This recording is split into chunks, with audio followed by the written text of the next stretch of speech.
Now, Adam Bandt, who's the only Greens member in the lower house of the Federal Parliament, thank goodness we've got at least one. And Adam's here. Adam Bandt's done a lot of work with us before.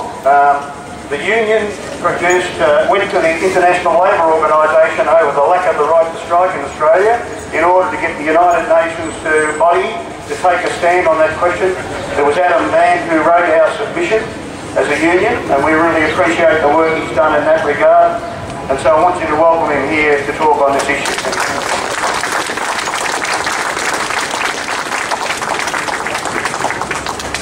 Thanks, Lynn. Look, it's great to see so many people here today. There's a really worrying trend going on in this country and around the world, and that is to engage in a race to the bottom on wages. And the thing about that is that it's a race that Australia is never going to win, because we are competing with countries where they don't have first world health and safety standards. We're competing with some countries where they don't have democracies but they have dictatorships. And we are competing with countries where they pay third world wages. And the government says that this is the Asian century.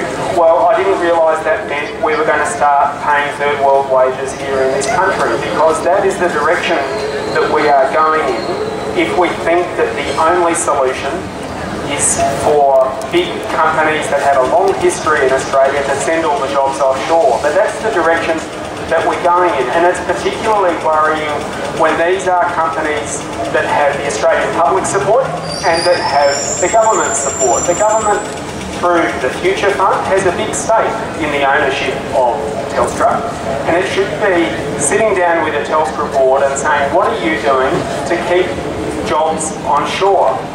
Because one of the other problems that we face in this country is, what are we going to look like here when we wake up after the mining bubble? Well, if we want to succeed as a country, we need to make sure that we have high-skilled, high-tech jobs here in Australia. That is going to be one of the things necessary for us to have a successful economic future. But if we simply say we can send those high-skilled, high-tech jobs offshore simply to save a buck, it is the country that is going to suffer. It is the workers who are going to suffer. It is ordinary, everyday Australians who are going to suffer. And so there is something that we can do about it. The government needs to sit down with Telstra to make sure this doesn't happen.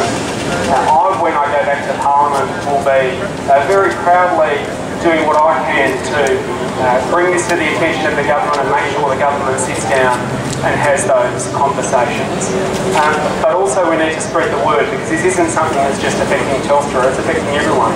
And one thing that needs to be understood is that customers actually want to know that they are supporting local jobs. And they want to know that when they call up Telstra to ask for assistance, it's going to be someone locally who is able to help them out. And we need to be bringing it to the attention of every member of the public that this is something that is going to ultimately hurt them in their hip pocket, as well as hurt their neighbour or the person down the road who stands to lose their job as a result of this. So congratulations all of you for being here. What you're doing is extraordinarily important. We can't engage in a race to the bottom. It might be the Asian century, but it doesn't mean we should be sending all our jobs offshore. Thanks very much.